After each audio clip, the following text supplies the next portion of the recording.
Ladies and gentlemen, welcome back to the channel. Today I had the privilege to sit down with a true titan in the world of business. Meet Mr. Bajara Jabi, a highly successful investor and entrepreneur with business and investments in petrol stations, real estate, and manufacturing. In this interview, Mr. Jabi shares valuable insights on Gambia's economy. We discuss agriculture, manufacturing, import, exports, tech, and most importantly, we discussed how Gambian entrepreneurs can leave their mark on the nation. This interview is so rich in knowledge that I had to split this video into two. We also did a separate video where Mr. Jabi showed me his manufacturing company that produces baby foods, chips, popcorn, and animal feed. That video will be uploaded soon, so make sure to subscribe to the channel and stay tuned for that. Let's get into the interview. I've spent a lot of time in Senegal this past few years. The only difference we have with Senegal is not the size, not anything. It's they emulate Ivory Coast. They are an industrial country now.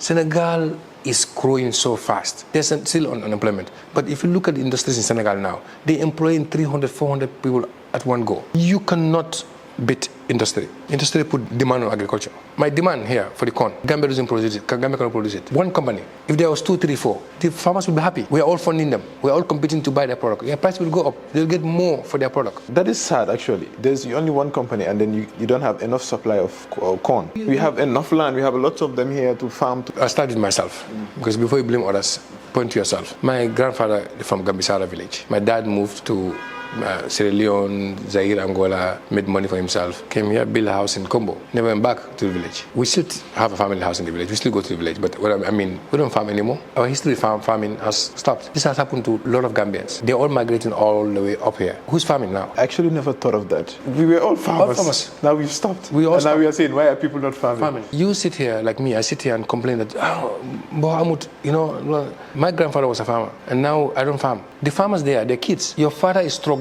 Every morning, even breakfast, your father doesn't have it. And your father is shouting at you every day to go to the farm. The moment you are 18, 19, you can run to Combo or Basse and can do rubber, buy here and sell. You are making more than what your father is making the whole rainy season. You think you're going to listen to your father? No, your father listens to you now. Yeah. Because when the farming time comes, you are the one who's going to loan him money to buy fertilizer. You're the one who's going to loan him money to buy grains. You are buying rice every single month, depends at the house. At some point in time, Dad, you have to stop working. Please just sit home. I'll take care of you. What happened? Farming is not working. That's what happened to all of us. But how can we make the farming work? Government, 100%. It has to be attractive. If farming is not attractive, who will go? Farmers need to be able to drive Range Rovers. Have homes in Basse, Koina with AC, gardens. If it's not attractive, you won't do it. We couldn't even get 80 tons of maize. We couldn't even get it. So now instead you import it? We import from Senegal, Mali, Ivory Coast. You can import maize from Senegal and Ivory Coast all the way to Banjul for $25 right now per kilo. You buy it right now at Sandika for $35 per kilo. $10 is different. The animal feed, 30 kilo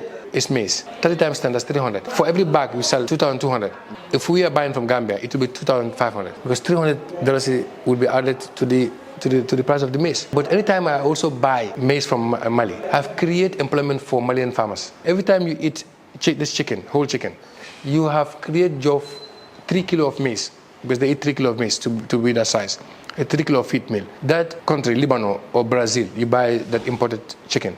You have created job for their farmers, one, job for their electrical company to freeze it, job for their poultry farmers also. The government shouldn't look at something directly. It's look at everything that adds up to it. Every chicken eats at least 1.5 kg of maize. Do you know how many imported chicken comes to this country? The statistics is saying about 2 million plus. And we have the capacity to, actually have our own chicken here. They're trying, but you cannot compete imported, subsidized poultry. In Senegal, you cannot import anything to do with poultry. Chicken is more expensive in Senegal than here. Go to Senegal and you go to poultry farmers. You'll be amazed. You'll want to be a poultry farmer. Rich folks, very happy. They make a lot of money. You go to Gambia or poultry farmers, they are struggling even than the chickens. The chickens eat more than our poultry farmers. I'm telling you. They run around the country to look for feed, to feed their chickens that they become so stressed and dry. The chickens are getting nice. They are dry and they're just confused. Whether you like it or not, every year in this country, Tobaski will happen. Whether you like it or not, every day, naming ceremony happen. Taka, ditch, we kill sheep or cow. But in this country, we don't rear it. I met one department, agricultural department, that they were doing a project whereby they are doing grazing. And I was amazed. I was like, who does grazing anymore? You take a cow from here, You walk the cow 2 kilometers to go and eat, and 2 kilometers back. Try to walk here to Banjul, eat, and come back, whether the food you have is still there. Yeah. And this grazing also causes tribal problems and villages between villages. Yeah. They go through people's farm, they destroy all those things. It should be stopped. Create an area. Yeah, space where We have reapers. Yes, I'm marketing my product. Yes, we have reapers. You harvest your grass, add it to the reapers. Within 2 months, 3 months, you fatten your animals, and you can able to feed people. So yeah, government. Your answer is government, 100%. There's nothing government. If the sector is not presentable, no businessman will put their money there. If it's presentable, you will see diaspora people running around here, coming here to put their money there. You will see people here hustling here, putting their money there. You will see people moving from here to Basse to go grab land, just to grow. Is the market here? The market is here, but Gambia is a very difficult market. If you want something to reach from here to Koina, let it be gossip or something negative. We don't push our positives. We kind of not a country that sells itself. That's the difference between us and our neighbors, Senegal and Nigeria. You bring a Nigerian here, interview, you ask them a question. Believe me, you might even give them your company. The same thing with Senegalese. We call it Gambia, we call it Nyundeng humble. No, it's not humble.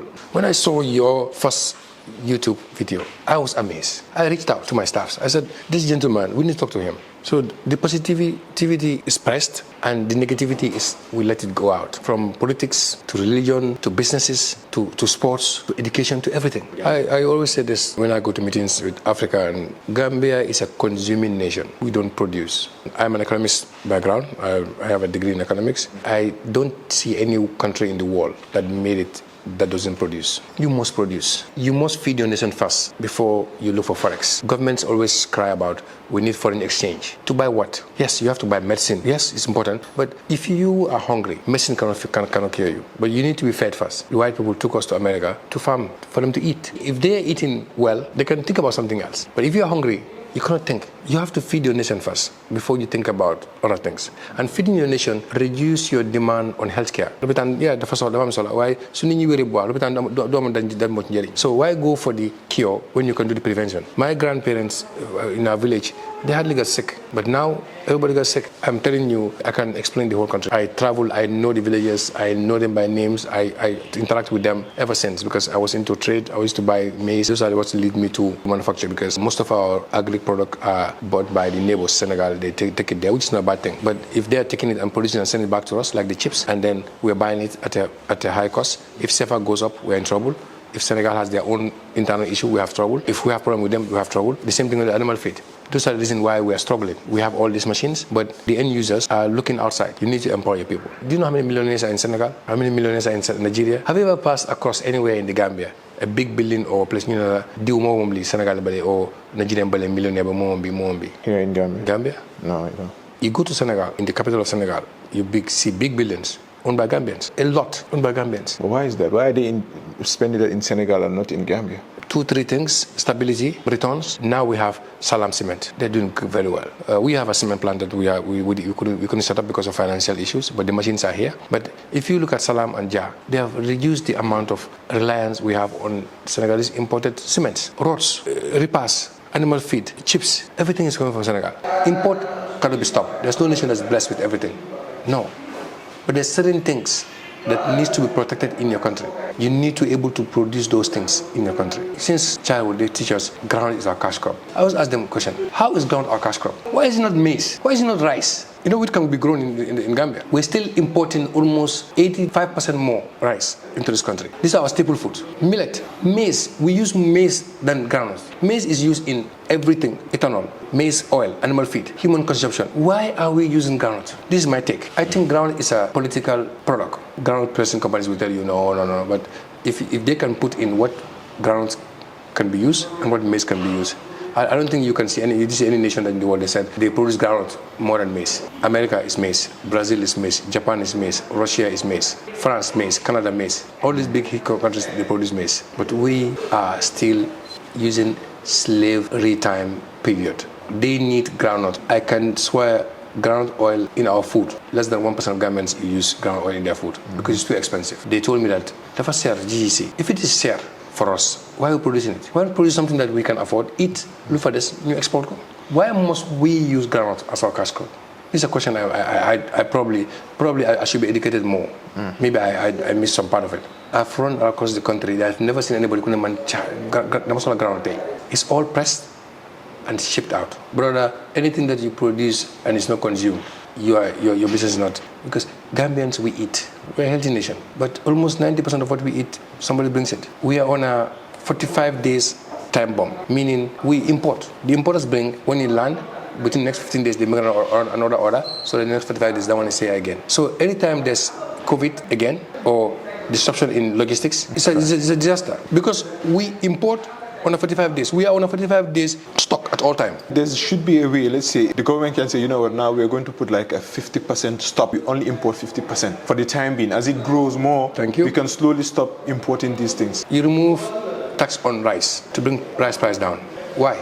We need to have substitute to rice. If we don't have substitute to rice price will always go up. Tax rice. Use the tax you're putting on rice to subsidize rice farmers in the country. But if you ignore the tax, you are just enriching the business people. Cut tax them. Yes, they will increase their price for rice. Buyers of the rice, the tax will be passed to the rice growers in the country. The rice growers in the country will be subsidized. If they are subsidized, they go up. As they go up, don't even ban rice, importing rice. As they go up, they will compete in importation. At some point, importers will come and buy their rice, bag it, and sell it. Like us right now. Right now, we don't need support financially. What we need is whatever tax you're putting on imported, make it right, so that it will be difficult for them to bring it in. We will survive. Within a couple of years, all the importers will run to us. That's what happened in Senegal. People start running to the manufacturers. When you run to me, you come to me and say, Mr. Gabi, I want 100 tons. Here's the money. I don't need banks now to be paying loans and interest on those things. Those money deposits, I'll be importing cheaper raw material and producing. That's how it works. Share your thoughts in the comments below. What do you think about what Mr. Jabi said?